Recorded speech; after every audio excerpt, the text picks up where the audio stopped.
Hey guys, we are here with some superstars. The Baines family, Peter Baines, Claire Baines, some books that these guys have written, particularly Pete with his experience. I was laughing today about this being the most interesting man in the world. This is a man, very quickly, that can tell his life story and generate tens of millions of dollars worth of money for charity. There's not many people in Australia or the world that have that ability, that have those life experiences, and we're really blessed to have these guys here today.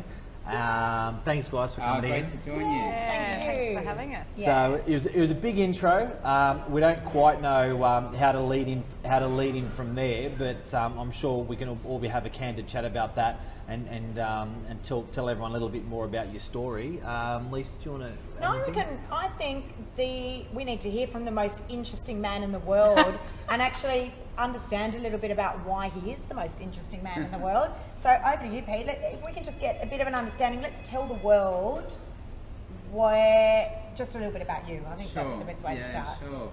So for 22 years I worked for New South Wales Police as a forensic investigator, and my day was filled with investigating scenes of homicide and suicides and suspicious deaths, and then after the Bali bombings I was part of the team deployed into Bali to identify the 202 people who died and to send them home. Then after the tsunami on Boxing Day of 2004, I went back to Asia, back into Thailand, and this time I was leading both the Australian and the international teams in the identification of the 5,395 bodies that we found.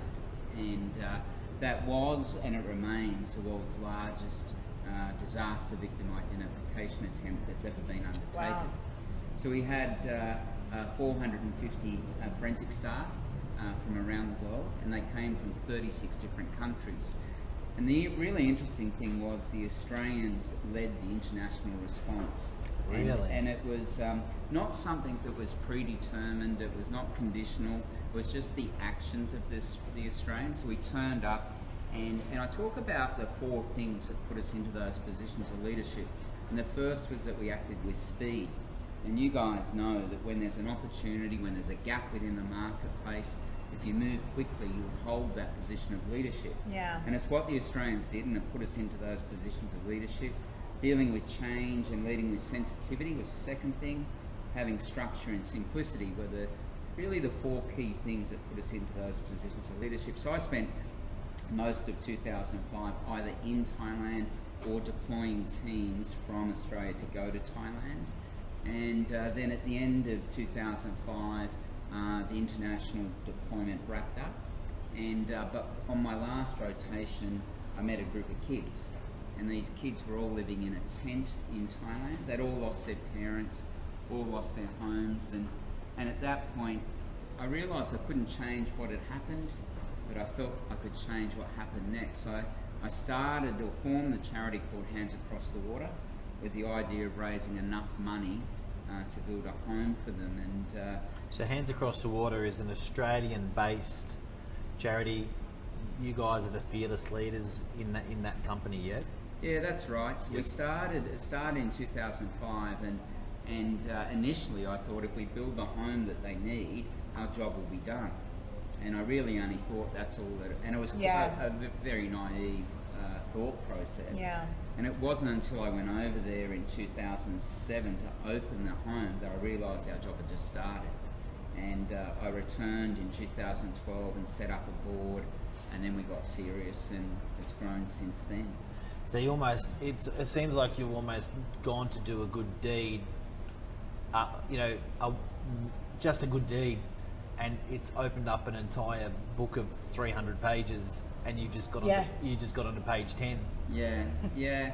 It was something that was certainly totally unexpected. Yeah. And where Hands would take me, because I spent the last 2 years I was employed by New South Wales Police working on an international secondment.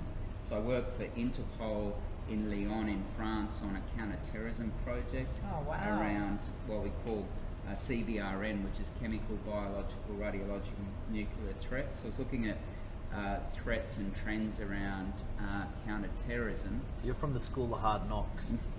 Well, I did that for 12 months, and then I heard about you. I heard about you back in 2011. No. Yeah. Oh my God. Apparently, back in 2011, Pete was a hardened man, and he's softened over the last 7 years. Really? Is this true, Claire? Still True? tough. I reckon it's probably because of you, Claire. I reckon, but that would really what you've experienced, and your story, mate. That must have just. I can't think of that's. You can think of, like, to put it into perspective for me, if I was part of a car accident and I witnessed a car accident, that's enough to rock my world for the rest of my life. Yeah. But you live that and you, like that, that's really, and I had that conversation again with the same person. And they said, that's right, he's won the order. You won an Order of Australia. Yeah, that's right. For your contribution to what you've done. Like this, it's just amazing. It seems like with your stories, the more I learn about you, the more it's like, no. The more he really is the most interesting man in the world. Yeah, the most interesting man in the world. Like, you actually feel a bit silly because you didn't know. Yes.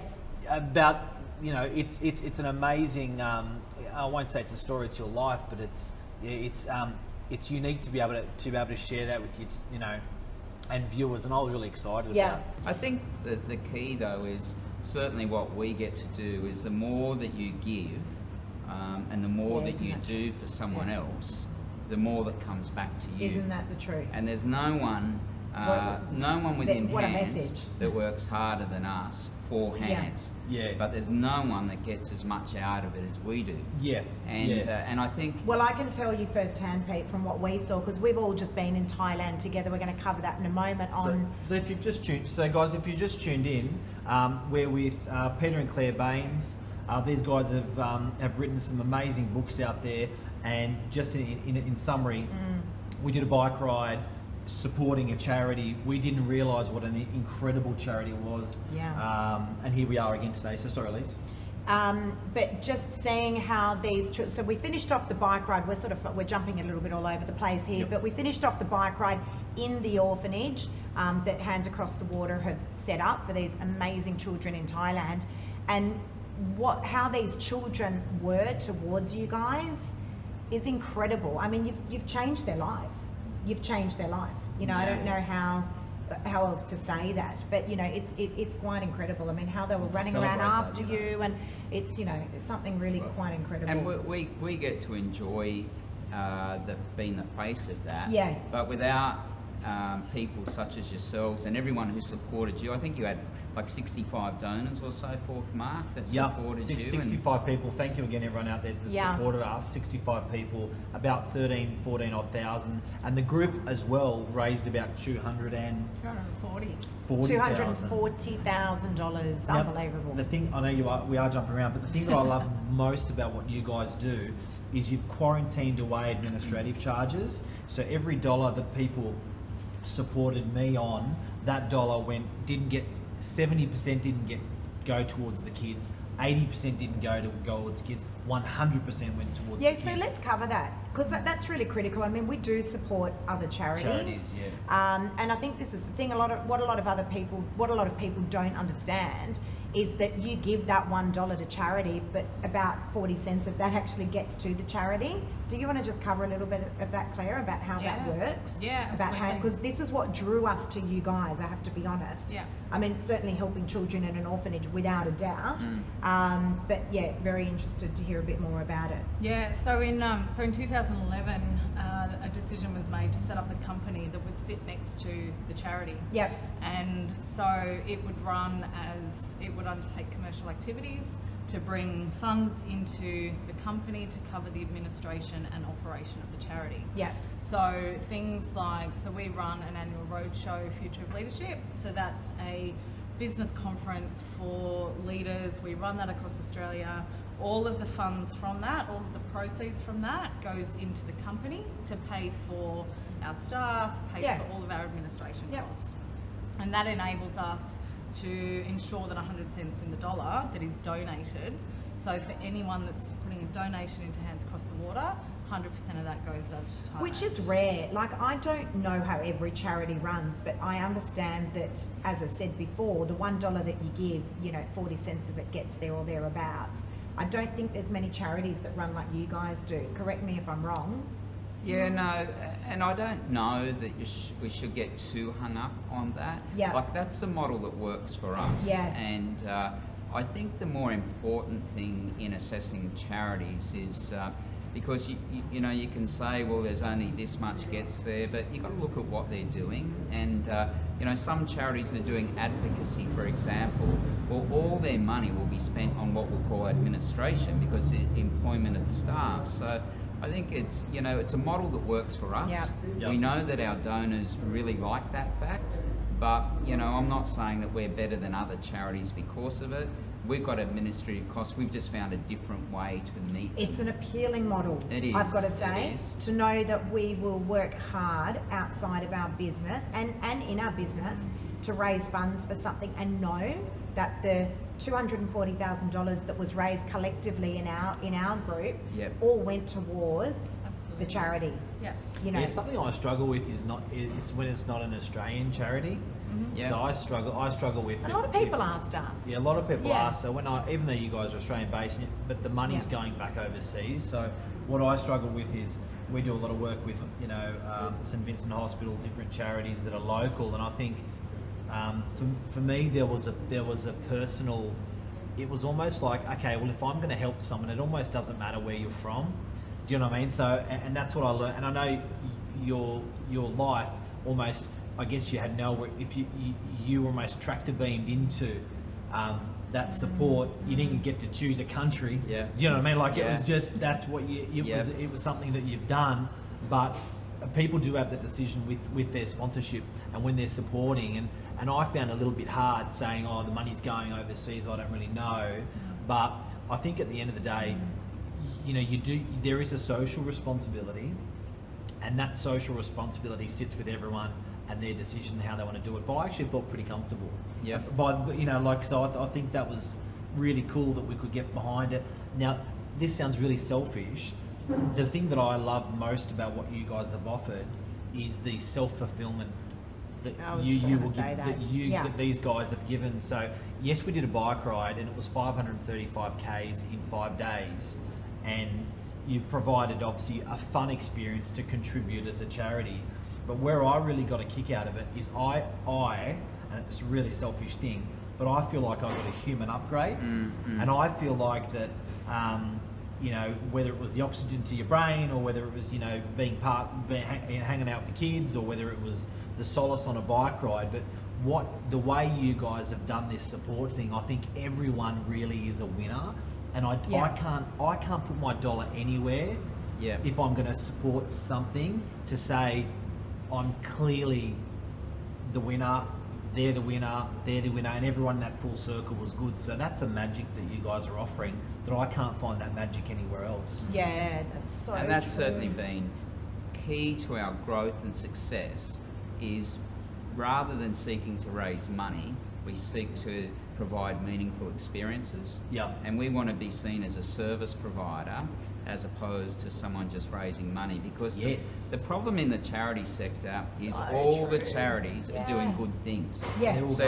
if I try to compete, Everyone's if got we that, try to compete because we're doing a good thing in Thailand, you can list all of the charities that you support through the Novak group, and they're all doing good things. Yep. Yes. But I think the change that's coming in the charity sector is the charities will rise and grow if they're returning value.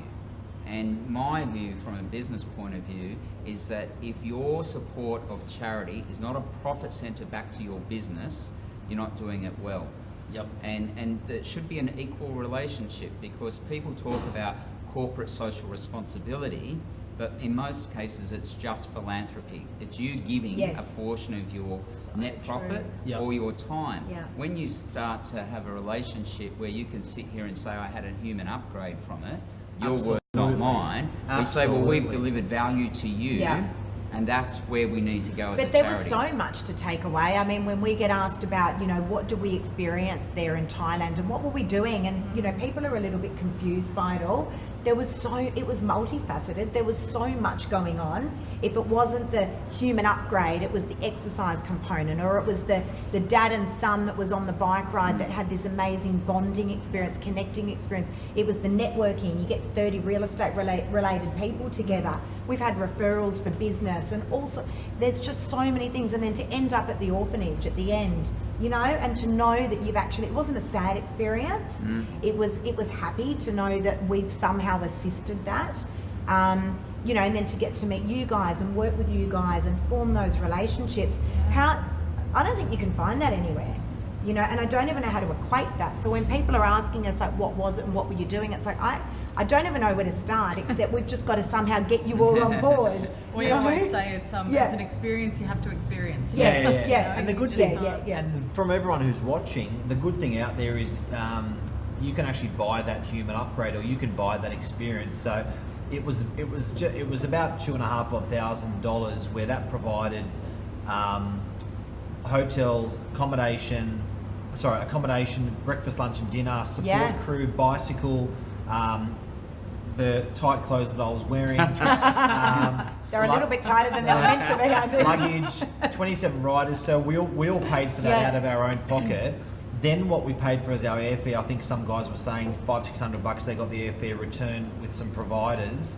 So for under $3,000 to go away for a week, to be fed, to be housed, to have that experience, and it was the camaraderie military there. And then my duty was to actually tell my story to my friends and family and customers.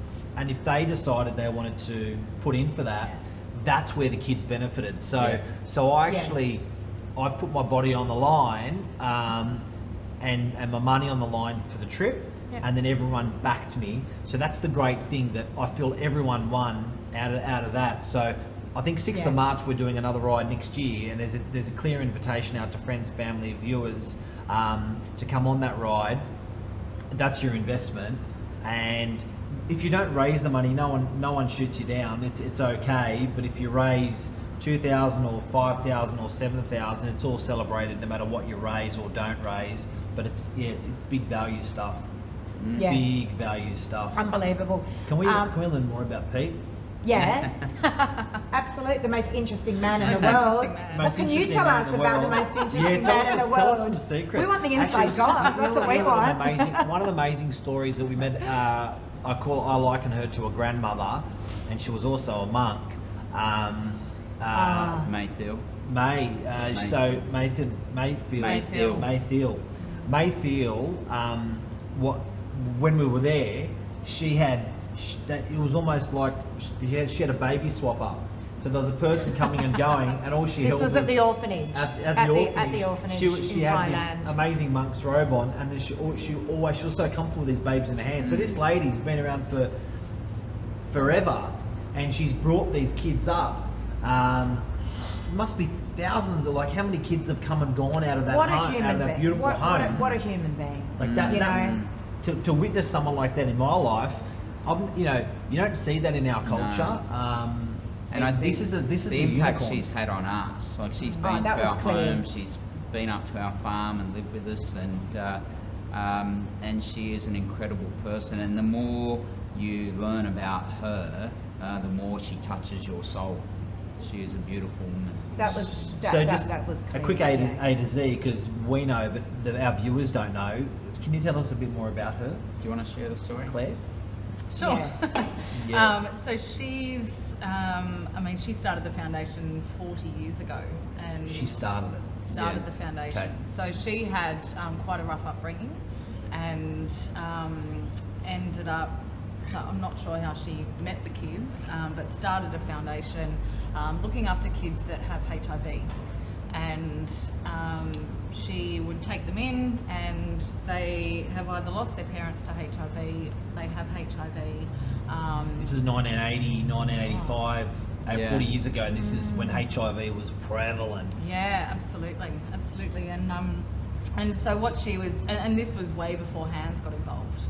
And so she was tasked with raising money to pay for food, medicine, shelter, and she got to a point where she couldn't afford both, and so it was, do I feed the kids or do we give them medicine? And so sadly, through her, in those first 30 years, she buried 1,027 children. Oh my God. And Nathan, she really... yeah. So, incredible, like the resilience and the strength in this woman, and what, oh my God, what we've both yeah. learned from her is just incredible. And It's also, you've nurtured, and then, it's not like you're a doctor and Yeah. someone's passed away. These are your kids that Yeah. you've brought up for years and years and years. And Yeah. that's, yeah. I mean, there was a boy there who nut, and his job, or his task in the home was to build graves, was to dig graves. Oh my God. And for his brothers and sisters. So Yeah. really incredibly sad, and she was just on this fight of how do I get enough money to be able to look after these kids, and that's when Pete met. So you guys met her... Yeah, so Yeah. I was 10 years ago, introduced or? to her in 2010, and at that stage we only had tsunami-related projects for hands in Thailand, and it was a conversation with a lady back here in Australia who told me about Mayfield, and so we jumped on the phone. I learnt more about her and said I should go and have a look. Went to the home, and it was broken.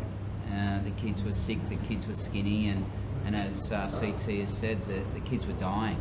And they were dying on a regular basis Yeah. because she had to decide out of the limited resources who got the medicine and who did not. And and it was easy for us. What a decision to have to make. Well, it was Yeah. easy for us just to bring money.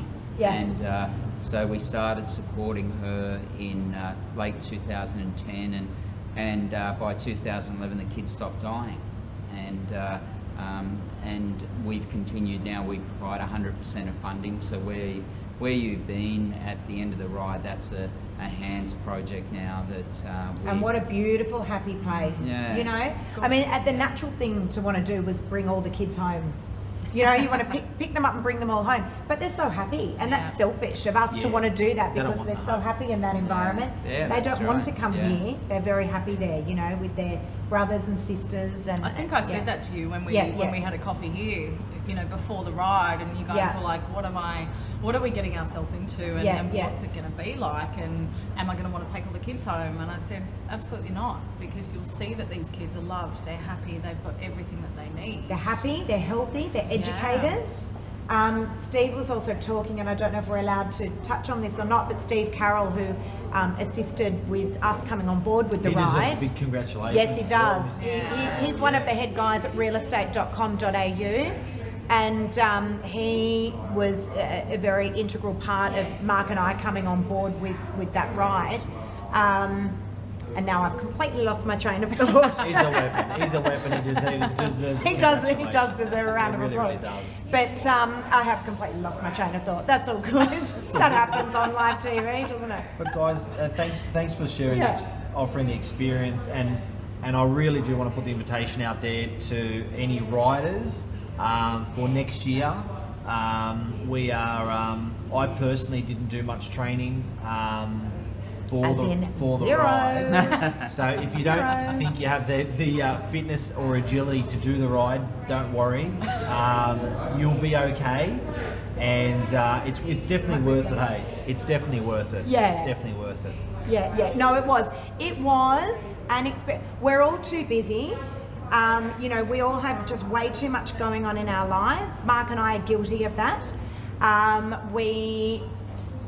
A few weeks before, we were saying, how are we going to do this? We don't have time. How are we going to leave the business? I tell you what, put the pause button on, because this was an experience that we can't explain here in this half an hour interview. We just simply cannot. It was so good that we've signed up for next year. We're taking our children along. Yeah. A big part of us was that the regret was that we didn't have our kids there as well to experience this. Be selfish, take the human upgrade. Phenomenal, really. You will not, absolutely will not regret it. We're going to put a link in as well, guys, so that you can jump on and see how you can actually sign up for the ride next year. Don't worry if you can't ride a bike. I can't. We will teach you. Mark will teach you. I might Novak have some training training wheels rides. on or something, I don't know, or a carriage off the side of Mark's bike. But don't worry if you can't ride, and don't worry if you're not fit. We're testament that none of that actually does matter. But what does matter is that you'll get an experience out of this like you've never had, and you'll have lifelong friends as well, and learn a lot about yourself and about what's going on in the rest of this magical world of ours. And congratulations, guys. And Yeah, thank congratulations. Thank you from us, Yeah. all of us. Obviously, everyone sponsored us and yourselves, and Yeah. I'm sure you get a lot of thank yous. But you guys are amazing people. Two of the most too. selfless human beings you'll ever meet. In the world. Yeah, Well, thanks without for a your doubt. support. Yeah, Thank you. without a doubt. Thank you, guys. Thanks, We look guys. forward to riding in 2020. 2020. Yeah. Cheers, guys. We'll Bring put it the hands on. across for what the details We in there will. as well. See you guys. Thanks, See ya. guys. Bye. Thanks, Bye.